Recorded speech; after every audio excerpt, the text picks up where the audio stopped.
हैं और संजय राउत बढ़िया हो गया। तो साथियों, अभी जैसे कि ये मुद्दा है, मैं मुद्दे की बात करूंगा, ज़्यादा क्रियाकलाप करने की आवश्यकता नहीं है, क्योंकि समाज बहुत कुछ जानता है और बहुत कुछ अच्छे से जानता है क्या हो रहा है क्या नहीं हो रहा है। अभी हमारा मेन मुद्दा है कि अपनी विरासतों को हम कैसे बचा सकते हैं। और यहाँ पे जैसे कि सर ने एक संवैधानिक कदम रखा और जैसे उस लड़के को बुलाया गया, आज वो लड़का 300 रुपये कमा रहा है, उस 300 कमाने वाले लड़के की वजह से आज यहाँ 50 लोग बैठे हैं, क्योंकि दादूपुर की आवाज उठाने वाला वही रहता है, वही रहता है दादूपुर। तो एक बात क्लियर कर दूं कि पैसा डजंट मैटर है, आपके अंदर स्वाभिमान है। ये किले आज से नहीं है, सुशील भैया एडवोकेट है, तमाम रजिस्ट्री करवाते हैं। पासी समाज के 75% लड़के आज प्रॉपर्टी डीलिंग का काम कर रहे हैं और आज रियल एस्टेट थोड़ा डाउन हो गया है, नहीं तो दलाली में सिर्फ एक बीघे में 50-50 हज़ार रुपये कमाते थे। तो पैसा जरूरी नहीं है, आपके अंदर स्वाभिमान नहीं है तो आप कुछ भी नहीं कर सकते। जब अंग्रेज यहाँ थे तो कितने लोग IAS PCS थे, कितने लोग बैरिस्टर थे, जिन्होंने उदा देवी पासी क्या थी, वो जनक मदारी पासी करोड़ों के मालिक थे क्या, वीरा पासी क्या थे वो। तो बात स्वाभिमान की होती है। अगर मेरे भाई को मारा जा रहा है, मेरे दिल में दर्द होगा तो मैं खड़ा होऊंगा, अपनी गाड़ी का डीजल पेट्रोल अपने पैसों से खर्च करके, जैसे कि यहाँ बैठे मेरे सामने देशराज भाई, भले ही इनकी विचारधारा कोई बुद्ध भीम वाली मुझे दिक्कत नहीं, लेकिन माँ तो हमारी पासी है ना, जिसकी वजह से हम यहाँ इकट्ठा हुए। तो आज हम बिजली, भाई तालिया देना भैया, मुझे बोलना तो बस, आज हम महाराजा बिजली पासी की विरासत में बैठे हैं। और सबसे पहले तो यही कि जो 12 किले हैं, हम पहले इन्हीं को संरक्षित करने की बात करें, क्योंकि एक किला जो युवाओं ने, हम लोग शिवम भाई और उसके बाद अनोद रावत भैया आए, बहुत सारे RK चौधरी जी आए और माननीय भैया भी आए, और उसके बाद कौशल किशोर जी ने उसको संरक्षित करवाने का कार्य किया, वो है नाथान पासी का किला। उसके बाद अभी जो चहल पहल मच रही है वो दादूपुर किले की बात चल रही है।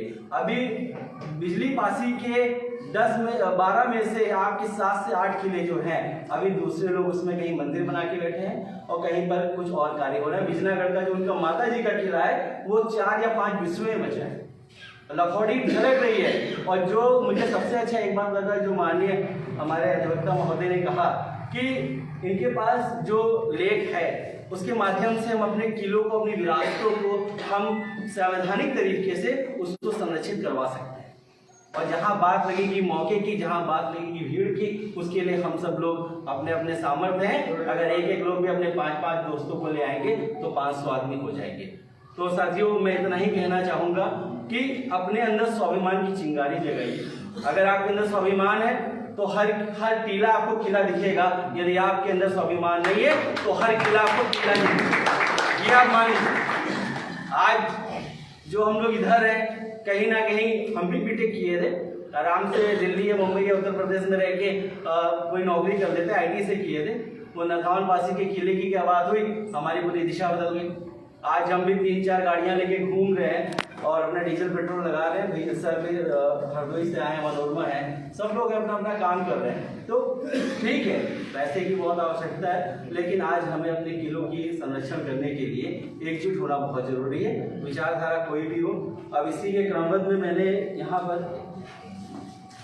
जहाँ पे अभी बहुत लोग यहाँ पर आए हैं, उन्होंने अलग अलग किलों की बात की, जैसे कि ये आस्तिक नाग पासी का किला है जो सीतापुर में, जो हमारी कमला दीदी ने बताया कि वो अब दूसरे लोग उसमें कब्जा जमा के बैठे हैं। उसी तरह परवे भोइया का किला है, मोहली हंसा पासी का किला है, धरतिया का किला है। अभी इस तरह जहाँ पे आप शैलेंद्र भैया और हमारे मोहम्मद एडवोकेट साहब हैं, हुलासिया पासी का किला है, वो भी दूसरों लोगों ने और पुरातात्विक विभाग ने उसको कर तो रखा है, लेकिन हमारे समाज के नाम को वहाँ कहीं दर्शाया नहीं गया है। हम लोग बहुत पहले वहाँ पे गए थे। और उसी क्रमबद्ध तरीके में कुरवा धाम है, सूर्यकुंड है जो हमारे भैया ने बताया, और जो ये वन का नाम सुहेलवा है, तो भैया सुहेलवा बता दूं, ये एक अवधी शब्द है।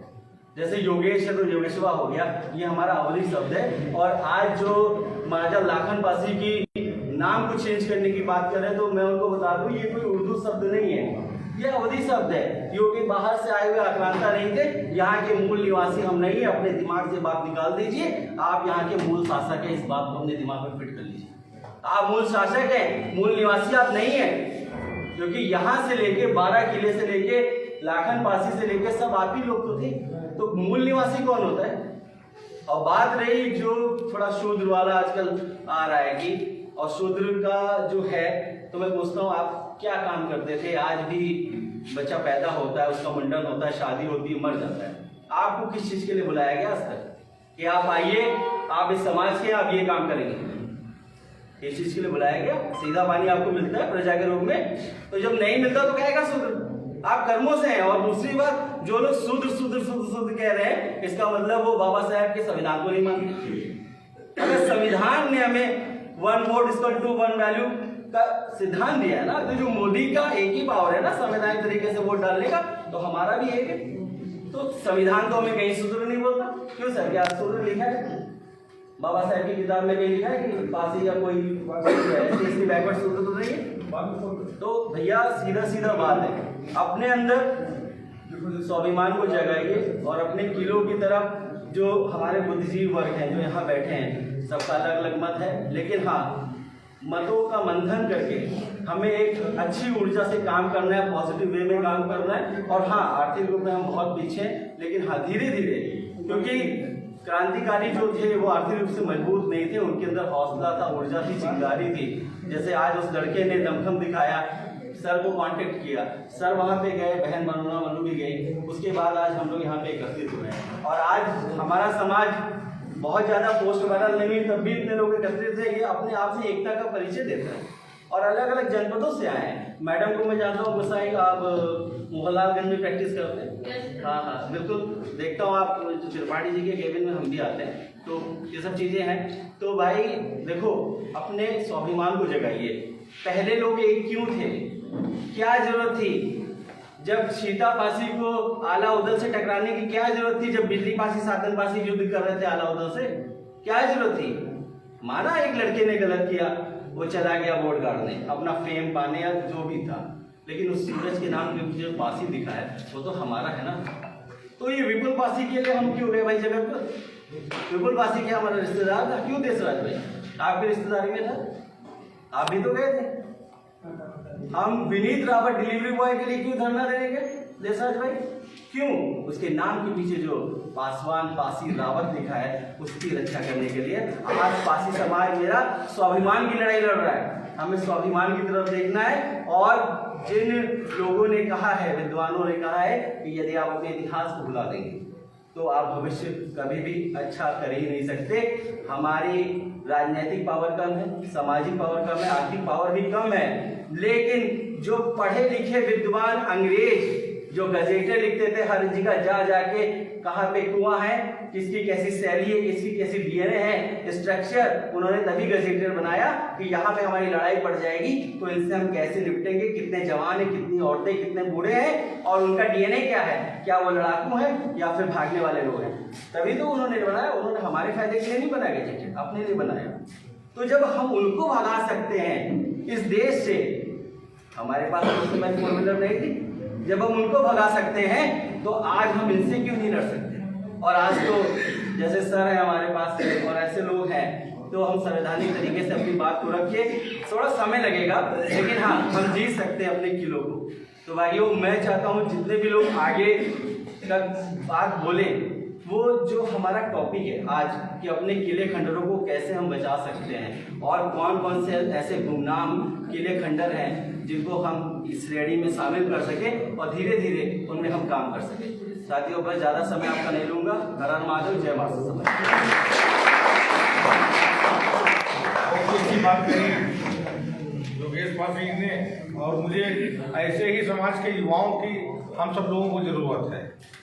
ठीक है, और बिल्कुल सही बात कही। मैं योगेश की पूरी बात से सहमत हूँ कि दादूपुर किले की आवाज उठाने वाला 300 रुपये कमाने वाला मजदूर ही था। और बताऊं, सातन कोट की आवाज उठाने वाला जिसने मुझको फोन किया था कि सर अवैध खनन हो रहा है, सर देखो आकर के, वो कोई IAS PCS नहीं था।